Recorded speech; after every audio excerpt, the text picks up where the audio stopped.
बिस्मिल्लाहिर्रहमानिर्रहीम अस्सलाम वालेकुम hello everyone I hope you all are doing well. आज का जो हमारा नावल है that's about things fall apart by Chinua Achebe.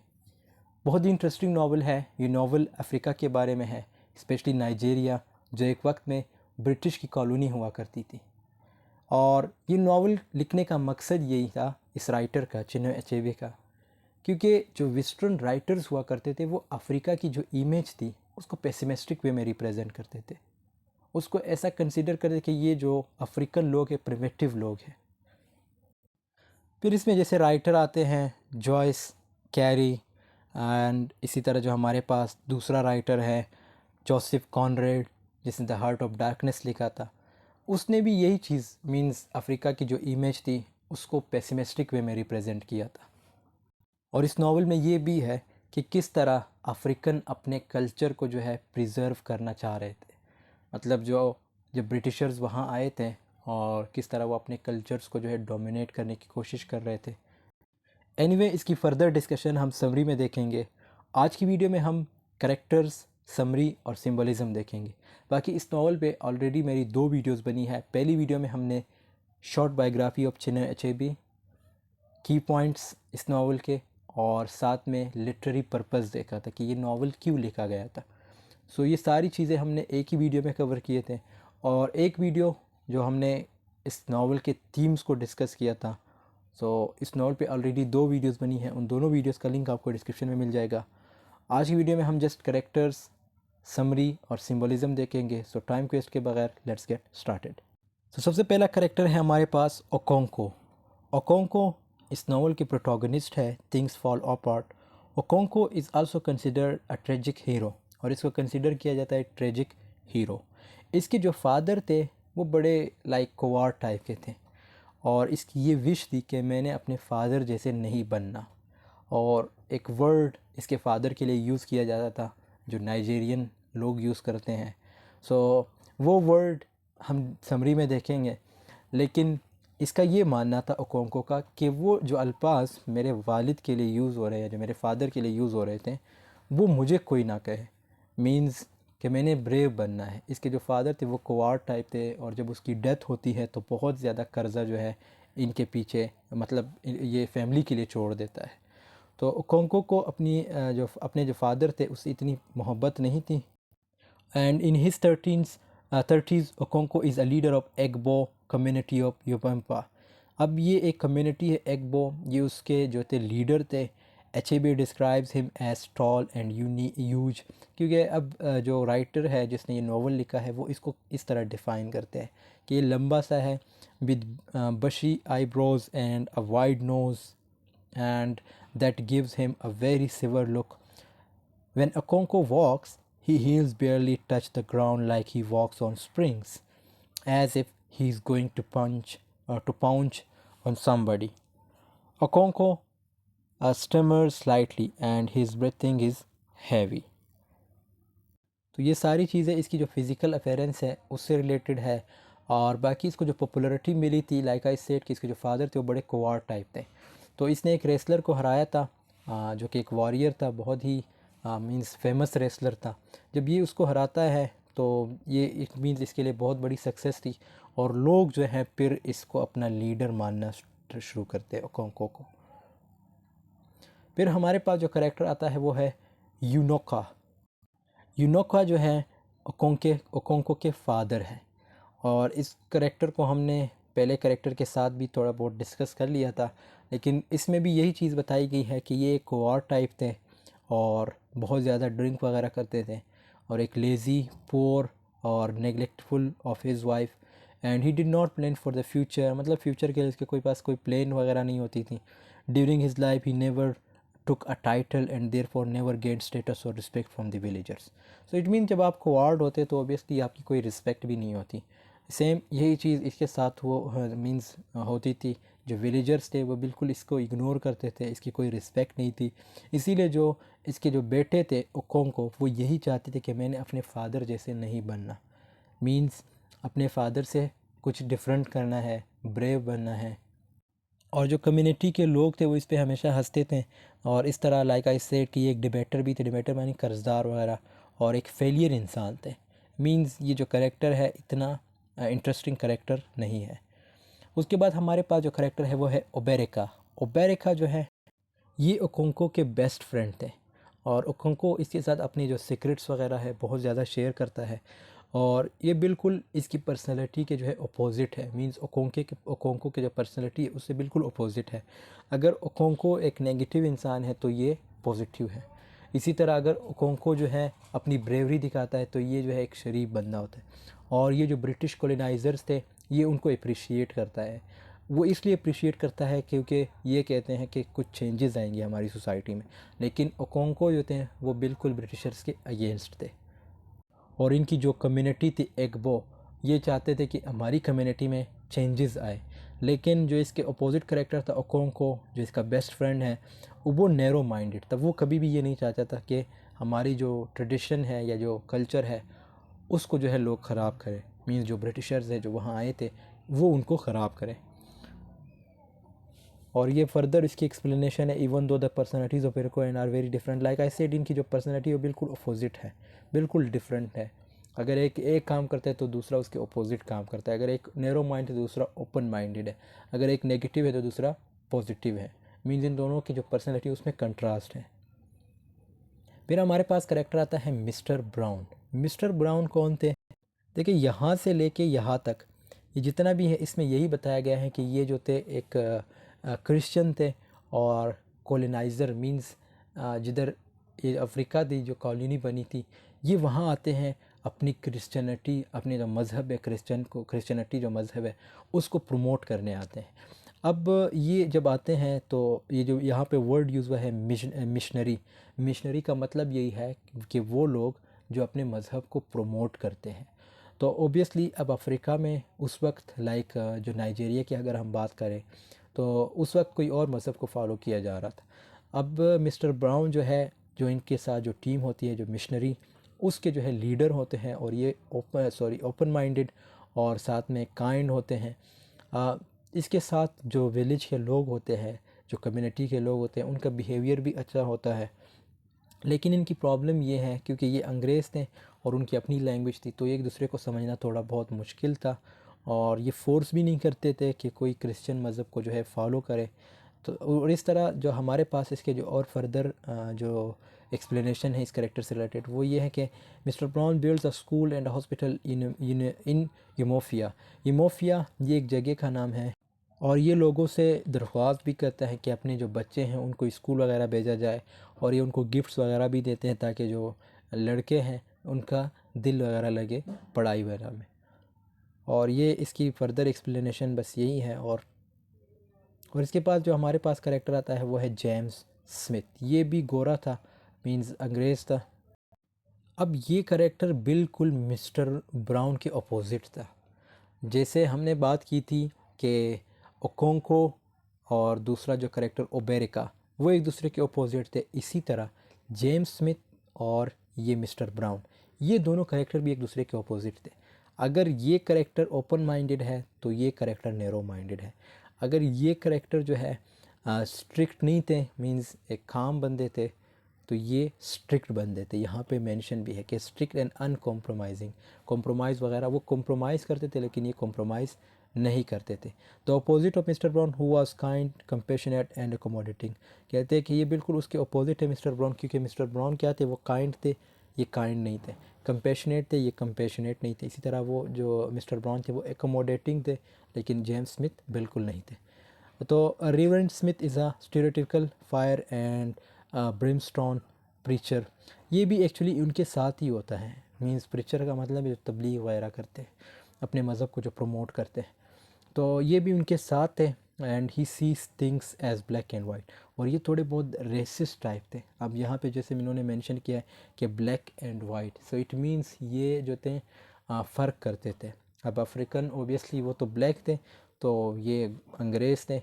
अब ये जब वहाँ आते हैं तो मतलब जो इसका काम था अपने मज़हब को प्रमोट करना, उसमें भी ये देखता था कि कोई काला है या कोई गोरा है, तो इसमें भी लाइक एक रेसिज्म वगैरह करते थे।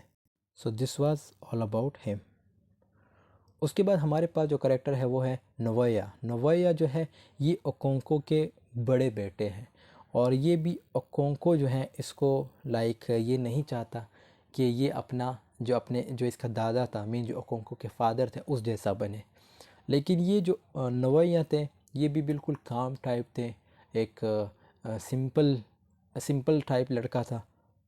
और फिर एक करेक्टर आता है जिसका नाम होता है एकम्फिना। एकम्फिना को हम आगे डिस्कस करें कि ये करेक्टर कौन है। ये इसके बहुत अच्छे दोस्त बन जाते हैं। इसी तरह आई सेड के जो इसके फादर थे ओकोंको, वो ये नहीं चाहते थे कि ये बिल्कुल लड़कियों जैसा बने, मींस अपने फादर जैसा बने, घर में ज़्यादा रहे। तो ये बिल्कुल ये नहीं चाहते थे। इसके जो फादर थे ओकोंको, ओकोंको को बड़ी खुशी होती है जब ये इसका जो बिहेवियर है वो मैस्कुलिन बिहेवियर बन जाता है, क्योंकि इसका जो बिहेवियर था स्टार्ट में ये बिल्कुल फेमिनियन जैसा था। He maintains doubts about some of the laws and rules of his tribe and eventually converts to Christianity. और ये बहुत इंपॉर्टेंट पॉइंट है अगर इस करेक्टर से रिलेटेड आता है। लाइक आई सेड कि जब वहाँ क्रिश्चियन आते हैं, जब प्रीच करने आते हैं, तबलीग वगैरह करने आते हैं, तो ये वाहिद ये बंदा जो है, जो कोंको का बेटा है नवैया, ये क्रिश्चियनिटी मज़हब में कन्वर्ट हो जाता है। An act that Okonkwo criticized as effeminate, Okonkwo believes that Novaya is afflicted with the same weaknesses that his father. Like I said कि ओकोंको को भी यही लगता है कि नवैया जो इसका बेटा है उसके अंदर भी वही वीकनेसेस हैं जो इसके फादर में थे, मीन जो ओकोंको के फादर में थे। यूनोका पोसिस्ट इन एविडेंस। और इस तरह ये जो जो ओकोंको को ये इसका जो मज़हब में कन्वर्ट होना, क्रिश्चियनिटी मज़हब में कन्वर्ट होना इसके बेटे का, ये बिल्कुल इसे पसंद नहीं आता। एजेनिमा जो है the only child of Okonkwo second wife. Okonkwo की 3-4 शादियाँ हुई थी, लेकिन ये इसकी जो सेकेंड वाइफ है ये उसका एक बेटा था। Ekemefi as the only one of Ekefi's 10 children to survive past infancy. Ezenma is the center of mother's world. Their relationship is a typical Ezenma calls Ekefi by her name and is treated by। अच्छा, ये character इसे इतना important नहीं है, ये just मैंने आप लोगों के लिए मेंशन किया है ताकि आपको समझ आए कि ये करेक्टर भी एक एग्जिस्ट करता है और ये भी ओकोंको की फैमिली से हैं। ये करेक्टर बहुत इंपॉर्टेंट है क्योंकि ये करेक्टर भी पूरे नावल में जो है, ये जो पूरा नावल है इस करेक्टर के अराउंड जो है घूमता है। A boy given to Okonkwo by neighbouring village. अब चाहिए इसकी एक स्टोरी है इस बंदे की, ये हम समरी में भी देखेंगे, लेकिन यहाँ मैं एक शॉर्ट एक्सप्लेनेशन दूंगा ताकि आपको इस करेक्टर की समझ आए। करेक्टर्स को समझना बहुत ज़रूरी है क्योंकि नावल में ये नाम ये सारे याद रखना, और इसके आप लोगों के लिए यही सजेशन है कि साइड पे किसी जगह पे लिख ले ताकि जब हम समरी डिस्कस करें आपको इन करेक्टर्स का पता हो।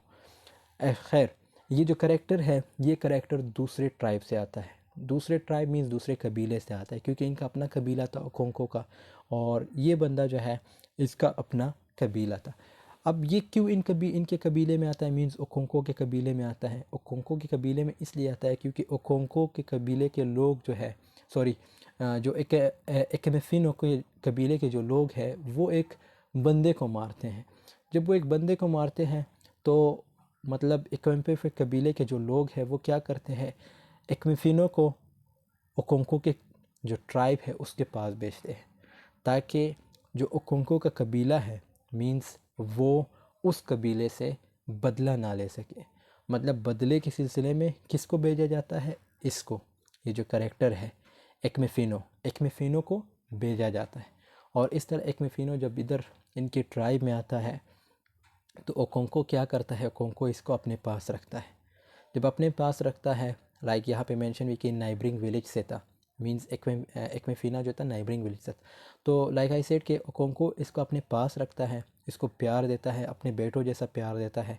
और इसका जो बेटा था ओकोंको का, ये नोवैया और इन दोनों की बहुत अच्छी दोस्ती हो जाती है क्योंकि ये एक ही साथ रहते हैं, एक ही घर में रहते हैं। और इस तरह ये करेक्टर को हम फर्दर डिस्कस करेंगे समरी में, फिर इस करेक्टर के साथ होता क्या है। आई सेड ये करेक्टर बहुत इंपॉर्टेंट है क्योंकि ये करेक्टर के अराउंड जो है पूरा नॉवल घूमता है। ओचेंडो कौन थे, the younger brother of Okonkwo's mother. Uchendu, अच्छा इस करेक्टर का भी इतना बड़ा रोल नहीं है, ये आप लोग पढ़ लीजिएगा। जो इम्पोर्टेंट करेक्टर्स हैं वो मैंने बता दिया है कि कौन कौन से इम्पोर्टेंट करेक्टर्स हैं। द डिस्ट्रिक्ट कमिश्नर, ये भी इतना इम्पोर्टेंट करेक्टर नहीं है, बहुत ही कम यूज़ हुआ है मतलब पूरे नावल में। फिर हमारे पास एक्विपिया और इसके बाद ओगेफी एजेडो। ये दो करेक्टर, ये दोनों भी इम्पोर्टेंट हैं। एक्विफिया कौन है? ओकोंको सेकंड वाइफ। ये सेकंड वाइफ है ओकोंको की। One of the village beauty, once the village beauty Ekemfe run away from her first husband to live with ओकोंको। और ये फिर इस तरह ओकोंको के साथ रहना स्टार्ट करती है। Ezinma is her only surviving child. Ezinma like हमने पिछले स्लाइड में डिस्कस किया था, ये इसका मतलब इसका चाइल्ड है। और इस तरह her other 9 having died in infancy. और इसके तकरीबन 10 बचे थे, लेकिन 9 की डेथ हो जाती है और ओनली कौन बचता है? एजेनमा। अब तो एजेनमा जब बचता है तो ऑब्वियसली जब सारे मर जाते हैं, फिर इसका बहुत ज़्यादा प्यार होता है एजेनमा के साथ। And Ikemfi constantly fears that she will lose Izenma as well. Ikemfi is good friends with Chilo, the priestess of the goddess Agwala. उसके बाद हमारे पास जो करेक्टर है वो है Ogbuefi Ezeudu, the oldest man in the village. अच्छा, ये character भी इम्पोर्टेंट है, ये एग्वेफी एजेडो। ये जो है ओल्डेस्ट जो लाइक ओल्ड मैन है पूरे गांव में, और इस तरह इसके पास लोग इसकी बहुत रिस्पेक्ट करते हैं। मींस ओग्बेफी एजेडो, इसकी बहुत ज़्यादा रिस्पेक्ट है गांव में। और ओरेकल लाइक एक वर्ड यूज़ होता है, लाइक देवता वगैरह जो होता है उसको ये लोग ओरेकल कहते थे। तो ओगेफे एजेडो क्या कहता है, किसके से ये बात करता है? ओकोंको से कहता है कि इस तरह जो है ओरेकल ने मुझसे बात की है कि इस लड़के को जो है, ये लड़का, ये यहाँ पे जो मेंशन था ये एक्मेफिनो, इसको जो है वापस अपने ट्राइब भेजा जाए। और इस तरह ये बात ये किससे करता है? जो मेन करेक्टर है ओकोंको से करता है। तो ये करेक्टर भी इम्पोर्टेंट है, इसका नाम याद रखना आप लोगों के लिए भी ज़रूरी है। उसके बाद इनोच, ये चाइलो, ये भी इतने इंपॉर्टेंट करेक्टर्स नहीं है, ये दोनों आप लोग देख लीजिएगा। यहाँ पे एक शॉर्ट एक्सप्लेनेशन है। अकोनो जो है a clan leader of Umuofia. Akunna and Mister Brown discusses their religious beliefs peacefully, and Akonos believe on the missionary advice and Mr. Brown's strategy for convincing the largest number of clansmen by working with rather than against their belief system. Is so doing, however, Akonko formulates an articulate and rational defense of his religious system and draws some striking parallels between his style of worship and that of Christian missionaries. इसमें important ये है कि एक Klein leader थे, किसके? इमोफिया के, means एक जगह का नाम है। तो ये वहाँ के लीडर थे, और ये अकोंको और मिस्टर ब्राउन जैसे हमने पिछले स्लाइड में डिस्कस किया, ये वो बंदे था जो मिशनरी के साथ आता है, मीन जो तबलीग करने आता है, जो अपने मज़हब जो क्रिश्चियनिटी है उसको प्रमोट करता है। तो ये उसके साथ मिलता है और अपने गाँव में फिर चक्कर लगाता है ताकि कोई क्रिश्चियनिटी मज़हब में कन्वर्ट हो जाए। और इसके बाद ये दूसरे करेक्टर्स है नवेकेविया, मिस्टर काएगा 2 दफ़ा लिखा है मैंने, एक ही दफ़ा आएगा। इसके बाद मडोका, ओबेगाली 2 दफ़ा फिर लिखा गया है। सो ये करेक्टर्स माइनर करेक्टर्स में आते हैं। जो मेजर करेक्टर्स वो हमने डिस्कस कर लिए हैं। अब यहाँ से हमारी जो है लाइक रियल जो है स्टोरी स्टार्ट होती है। सो दोस्तों, इस नावल की जो शुरुआत होती है, ये नावल एक नावल हुआ करता था। मींस अब ये नावल क्यों लिखा गया है? देखो, एक नावल हुआ करता था जिसका नाम था Mister Johnson by Joyce carry.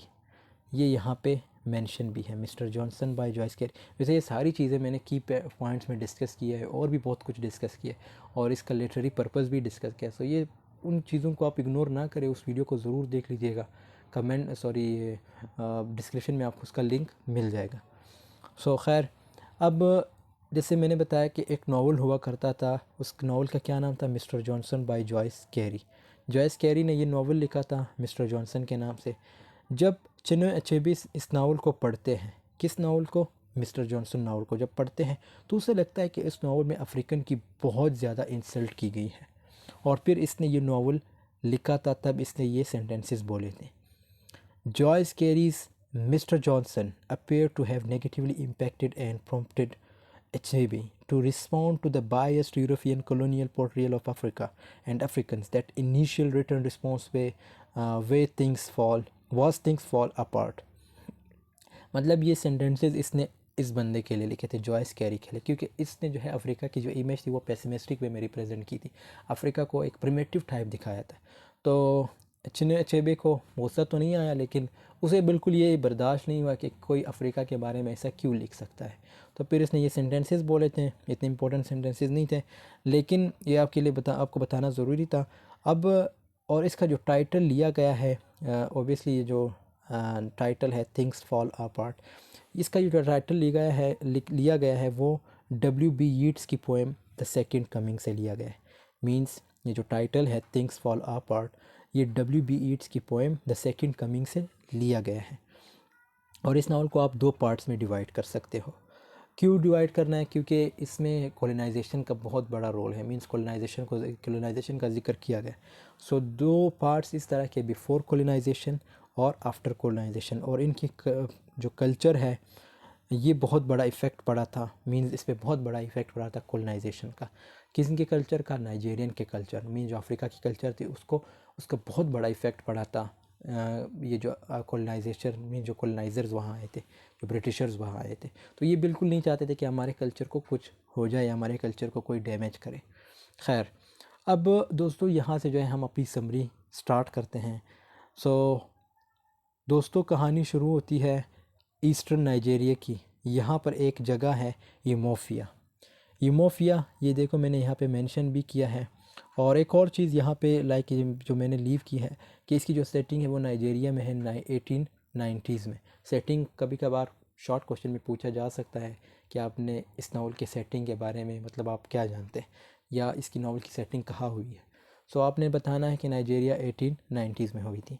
खैर, अब क्या होता है कि ईस्टर्न नाइजीरिया पर यह मीन्स यहाँ एक जगह हुआ करती थी यूमोफिया, ये एक जगह का नाम है।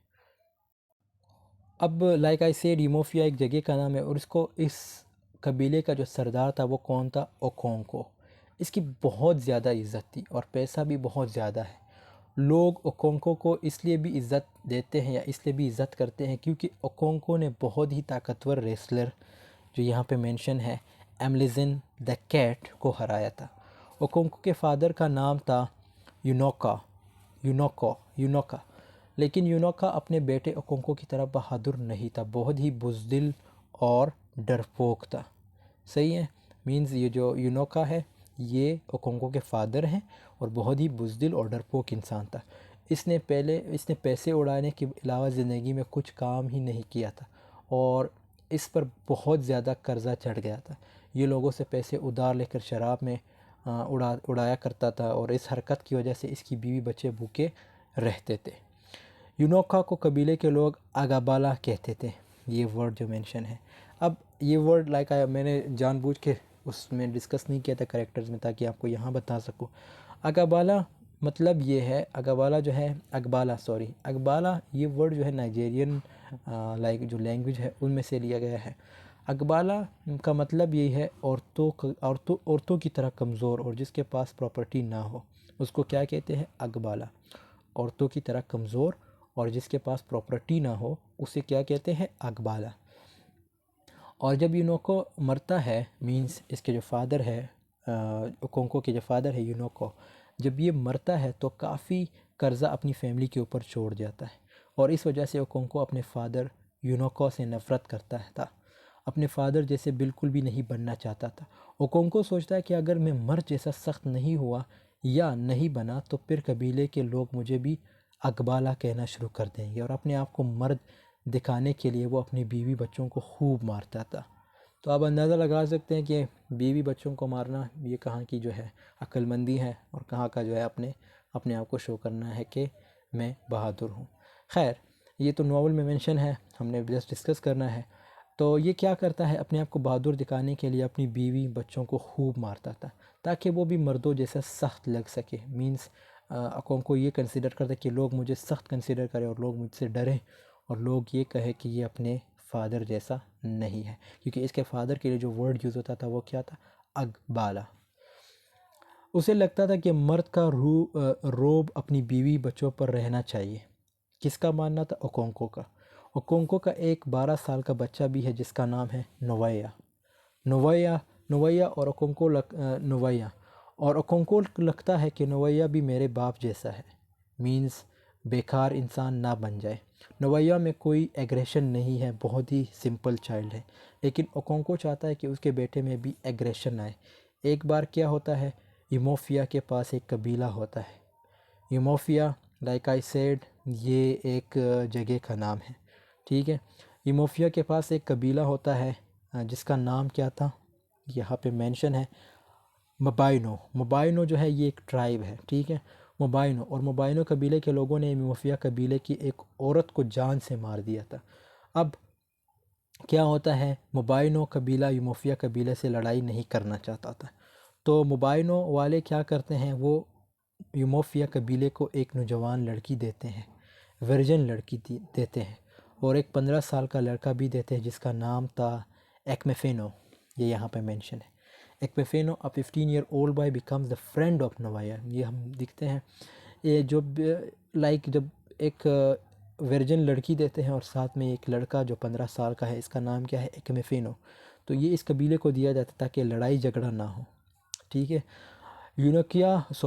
ओकोंको को एक्मेफिना बहुत पसंद आता है और वो एक्मेफिना को पालने की ज़िम्मेदारी ले लेता है। और ओकोंको को एक्मेफिना में मीन्स अपना आइडियल इंसान नज़र आता है। किसको? ओकोंको को एक्मेफिनियो में अपना आइडियल इंसान नज़र आता है। ओकोंको चाहता है कि काश उसके पास भी एक्मेफिनियो जैसा एक बेटा होता, और एक्मेफिनियो को अपने बेटे की तरह रखता है। ओकोंको के जो बेटे हैं नोवाया को भी एक्मेफिनियो बहुत पसंद आता है और दोनों की अच्छी दोस्ती हो जाती है, means they become good friend. Novaya इसका रियल बेटा है ओकोंको का, और ये जो है इसने अडॉप्ट कर लिया था ओकोंको ने क्योंकि ये दूसरे कबीले से आया था।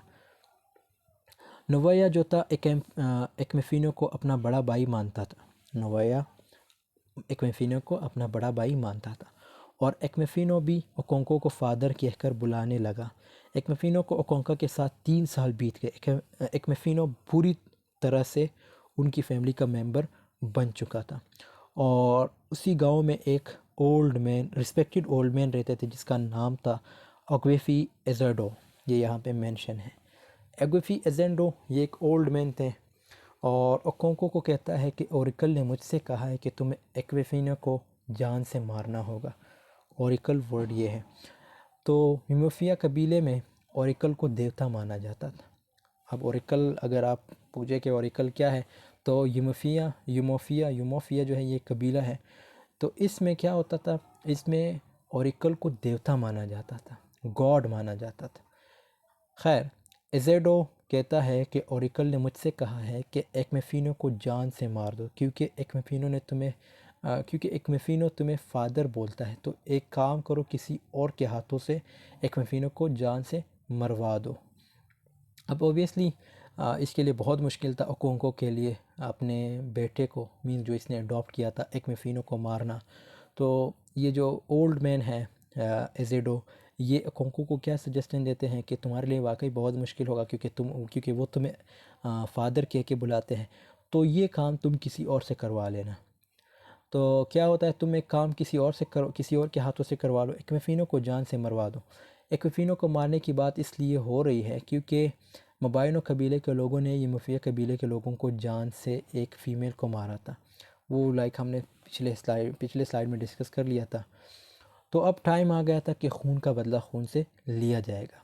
उन्होंने हमारी औरत को मारा था, अब टाइम आ गया है हम भी इनके मर्द को मार के बदला ले लेंगे। बहरहाल अब क्या होता है, ओकोंको जो है एक्मेफिना से झूठ बोलता है कि तुम जिस कबीले से आए हो हम तुम्हें वापस उसी कबीले में भेजना चाहते हैं या भेजेंगे। एक्मेफिनो फिर यूमोफिया के लोगों के साथ जा रहा होता है, तभी रास्ते में यूमोफिया के लोग इस पर हमला करते हैं, एक्मेफिनो को मारते हैं और उसे समझ ही नहीं आ रहा होता कि मुझे क्यों मारा जा रहा है। अब इसको इसलिए मारा जा रहा था क्योंकि इनका मकसद था कि इसको कत्ल करना है, एक्मेफिनो को कत्ल करना है। तो लाइक ये किसने इनको बताया था? ओरिकल ने। ओरिकल कौन है? देवता है। और ओरिकल ने किसको बताया था? एजेडो को। एजेडो कौन है? एक रिस्पेक्टेड मैन है गांव में, तो इसलिए ये उनकी बात मान गए थे। अब जब ये रास्ते में जा रहा होता था, मीन्स इसको जब अपने कबीले के वापस उनको अपने कबीले की तरफ छोड़ रहे थे, तो रास्ते में इस पे हमला होता है। किस पे? एक्मेफिनो पे। एक्मेफिनो को लाइक जब हमला होता है तो एक्मेफिनो को ख़ुद पता नहीं लगता कि क्यों मुझे मारा जा रहा है, तो वो भागता हुआ ओकोंको के पास आता है, मीन्स जो इसके जो ये फ़ादर के बुलाते थे, नोवैया के फ़ादर ओकोंको के पास आते मदद मांगने के लिए। लेकिन ओकोंको अपने लोगों के सामने कमज़ोर नहीं बनना चाहता था, तो ओकोंको अपनी तलवार से एक्मेफिना को काट देता है। ओकोंको के बेटे नोवैया को बहुत दुख होता है ये सब देखकर। अब नोवैया अपने फादर यानी ओकोंको से नफ़रत करने लगा, और नोवैया को लगता है कि ओकोंको ने आज एक्मेफिना को जान से मार दिया है, कल को मुझे भी मार सकता है। ठीक है, अब नोवैया जो है अपने फादर से दूरी बनाने लगता है। ओकोंको भी तकलीफ़ में रहता है, तकलीफ़ में था क्योंकि वो भी एक्मेफिनो से बहुत ज़्यादा प्यार करता था। ओकोंको अब डिप्रेशन में चला जाता है, ना तो वो कुछ खा पा रहा होता है, मीन्स ना कोई सो रहा न सो पाता है। अब ओकोंको अपनी तकलीफ़ को कम करने के लिए ओबेरिका ओबेरिका ये मेल करेक्टर है, फ़ीमेल कंसीडर नहीं करना, ये मेल करेक्टर है। ओबेरिका के पास जाता है उससे बातें करने के लिए, और खुदा तुमसे इसका बदला ज़रूर लेगा। अब ये कौन कहता है? ओबेरिका जो है ओकोंको को कहता है कि खुदा तुमसे इसका बदला ज़रूर लेगा और तुम्हारे साथ भी ऐसा ही कुछ बहुत बुरा होगा। अब इसी दौरान जो एजेडो, ये जो करेक्टर है इज़ेडो की डेथ हो जाती है। ये जो ओल्ड मैन थे इसकी डेथ हो जाती है। अब यूमोफिया कबीले में क्या होता है कि जब कोई मरता है तो ड्रम बजाए जाते हैं, बंदूकों से जो है बंदूकों से जो है जो गोलियां वगैरह है वो चलाई जाती है। ये सब उनका कल्चर था, और ओकोंको भी वहाँ पर मौजूद होता है, और गलती से ओकोंको की बंदूक की गोली जो है जो एजेडो के 16 साल बेटे को लग जाती है। किसकी गोली? ओकोंको के बंदूक की गोली। एजेडो, ये जो करेक्टर है हमारे पास, इसके बेटे 16 साल बेटा होता है, उसको लग जाती है और उसकी डेथ हो जाती है। अब ओकोंको ने अपने ही कबीले के एक लड़के को जान से मार दिया था। अब इस गुनाह की वजह से ओकोंको और उसके फैमिली को 7 साल के लिए यूमोफिया से निकाल दिया गया था। मीन्स यूमोफिया वो जगह जहाँ पे ये लोग रहते थे, तो उस जगह से इनको निकाल दिया जाता है। अब ओकोंको अपनी माँ के कबीले में चला जाता है, और उसके माँ के कबीले का नाम था मबाटा। ये मबाटा, अ ट्राइब ऑफ ओकोंकोज मदर। तो ये इसके मदर का कबीला था मबाटा। अब ओकोंको के जाने के बाद गांव के लोग ओकोंको के घर को जलाकर राख कर देते हैं और उसके जानवरों को जान से मार देते हैं। अब ओकोंको का वेलकम किया जाता है, उसका अंकल उसको वेलकम करता है, झोंपड़ी देता है, फार्म्स देता है ताकि ओकोंको अच्छे से रह सके। अब 1 साल के बाद ओबेरिका आता है ओकोंको से मिलने के लिए और कहता है कि हमारे पास वाले गांव मींस एबाम विलेज, ये यहाँ पे मेंशन है, एबाम विलेज को अंग्रेज़ों ने लूट लिया है, उस गांव को बर्बाद कर दिया है। ओबेरिका बताता है कि यूमोफिया के देवताओं ने ये प्रिडिक्शन की है कि अंग्रेज़ लोग हमारी कल्चर को और हमारे भी ज़मीन को बर्बाद कर देंगे। अब ये बात सुनकर गांव के लोग एक अंग्रेज़ को पकड़कर जान से मार देते हैं। अब उस एक अंग्रेज़ की वजह से बहुत सारे अंग्रेज़ यूमोफिया में आ गए हैं। Umuofia, again I am repeating, ये वो जगह है जहाँ, ये पहली जगह थी जहाँ पे ओकोंको रहता था। फिर जब कत्ल करता है तो इसे 7 साल के लिए उस जगह से निकाल देते हैं। यूमोफिया, ये नाम बहुत ज़रूरी है, इसको याद रखना। अब खैर, जब बहुत सारे अंग्रेज़ यूमोफिया में आ गए थे और उन्होंने हमारे हज़ारों लोगों को जान से मार दिया। इसी दौरान ओकोंको जिस कबीले में रह रहा था, मबाटा, जो इसकी मदर का कबीला था, वहाँ पर 6 मिशनरीज़ भी आ जाते हैं। मिशनरीज़ का मतलब समझते हैं ना आप लोग, क्योंकि मिशनरीज़ वो लोग होते हैं, हमने डिस्कस किया था, जो तबलीग करते हैं, जो अपने मज़हब को प्रमोट करते हैं। तो 6 मिशनरीज़ भी आ जाते हैं। मिशनरीज़ कहते हैं कि उन लोगों को जो रिलीजन को प्रमोट करते हैं, मतलब ये यहाँ पे मैंने मेंशन भी किया कि मिशनरीज़ वो लोग होते हैं जो रिलीजन को प्रमोट करते हैं। और मिशनरीज़ के साथ एक ट्रांसलेटर भी होता है, और ट्रांसलेटर का नाम है मिस्टर काइगा। ये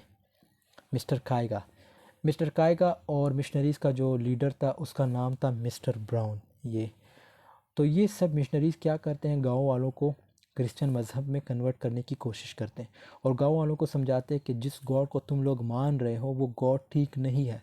लेकिन गांव वालों को इनकी बातें समझ में नहीं आती। जैसे हमने कहानी को 2 हिस्सों में डिवाइड किया था। पहला वाला टाइप जो है उसमें अफ्रीकन के कल्चर और उनके ट्राइब्स को बताया गया है कि अफ्रीकन किस तरह से रहते हैं, और दूसरे पार्ट में बताया गया है कि अंग्रेज़ किस तरह से उनके कल्चर को डैमेज कर रहे हैं। अब ये सेकंड वाला पार्ट चल रहा था जहाँ पर अंग्रेज़ आ चुके हैं और वो उनके कल्चर को डैमेज कर रहे हैं। अब मिशनरीज़ के जो हेड थे उसका नाम था मिस्टर ब्राउन, और ये क्रिश्चियनिटी फैलाने में ज़ोर ज़बरदस्ती नहीं कर रहे थे। बड़े ही अच्छे इंसान थे, लेकिन मिस्टर ब्राउन बीमार हो जाते हैं और मिस्टर ब्राउन की जगह आते हैं ये रेवेरिएंट जेम्स स्मिथ। और रेवेरिएंट जेम्स स्मिथ बहुत ही जालिम इंसान है। ओकोंको को तो मिशनरीज़ की बातें बड़ी बकवास लगती थी, लेकिन ओकोंको का बेटा नवैया उनकी बातों में फंस गए। गांव में एक ज़मीन थी, एवल फॉरेस्ट, ये यहाँ पे मेंशन है, एवल फॉरेस्ट। और गांव वालों का मानना था कि जो इंसान इस पर घर बनाएगा वो इंसान तबाह हो जाएगा। तो गांव वालों के लोगों ने सोचा कि क्रिश्चियन को ये ज़मीन दे देते हैं। मीन जो क्रिश्चियन लोग वहाँ आए थे, जो मिशनरीज़ थे, उनको ये ज़मीन दे देते हैं, ताकि क्रिश्चियन जब इस पे घर बनाएंगे, इस पे चर्च बना देंगे और इसी के साथ वो बर्बाद हो जाएंगे। तो इससे ये क्रिश्चियन लोग बर्बाद हो जाएंगे और फिर हमारे गांव को छोड़कर चले जाएंगे। तो क्रिश्चियन वहाँ पर एक चर्च बना लेते हैं, लेकिन उनको कुछ भी नहीं होता। गांव वाले सोचते हैं कि अंग्रेज़ तो बड़े पावरफुल हैं, क्योंकि अब बड़े ताकत भी इनका कुछ नहीं बिगाड़ पा रही। अब अंग्रेज़ धीरे धीरे लोगों को क्रिश्चियन बनाना शुरू कर देते हैं। और इसी तरह ओकोंको के 7 साल की सज़ा भी पूरी हो जाती है।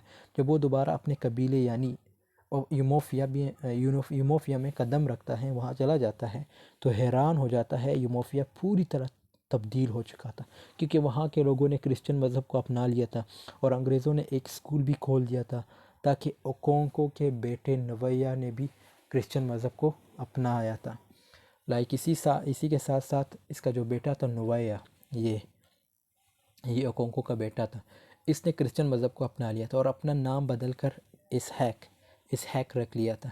और इस तरह अपने गाँव को देखकर ओकोंको को बड़ी तकलीफ़ होती है। एक दिन वो कबीले के लोगों को इकट्ठा करके मीटिंग कर रहा होता है, तभी वहाँ पर 5 अंग्रेज़ आ जाते हैं और वो इसकी मीटिंग को रोकने के लिए आए थे। ओकोंको उन 5 में से जो उनका लीडर होता है उसको चाकू से काट देता है, और बाकी 4 जो है उससे भाग जाते हैं। तो जब उन 4 को बाकी लोग नहीं पकड़ते, तो ओकोंको को एहसास होता है कि हमारा कबीला बुज़दिल हो चुका है और वो बहादुर कबीला अब नहीं रहा, जब 7 साल पहले हुआ करता था। मीन्स जो मेरा कबीला है, ओकोंको का ये मानना है कि भाई जो मेरा कबीला था वो बहुत बहादुर कबीला हुआ करता था, लेकिन मेरे जाने के बाद, मतलब 7 साल के बाद जब मैं वापस आया हूँ, तो ये कबीला तो बिल्कुल चेंज हो चुका है। और इसको ये जब एहसास होता है, जब मैं उसका एक सरदार था, मीन्स ये कहता है कि जब मैं उनका सरदार था तो ये कबीला बड़ा बहादुर हुआ करता था। और कहानी के आखिर में ओकोंको उदास होकर सुसाइड कर लेता है। तो दोस्तों, यहाँ थी हमारी स्टोरी। यहाँ हमारी स्टोरी की एंडिंग होती है, इस नॉवल की एंडिंग होती है। आई ट्राइड माई बेस्ट कि आप लोगों को समझ आ सके, आपको समझ आई होगी। अगर कोई भी क्वेश्चन हो तो आप मुझसे मेरे नंबर पे या इंस्टाग्राम पे, सेम मेरे चैनल के नाम मेरी इंस्टाग्राम आईडी भी है, या कमेंट सेक्शन में पूछ सकते हैं। और वीडियो को ज़रूर लाइक कर लीजिएगा, क्योंकि आपके लाइक एक मोटिवेशन भी मिलती है। और मिलते हैं नेक्स्ट वीडियो में, तब तक के लिए अल्लाह हाफ़िज़, टेक केयर ऑफ़ योरसेल्फ।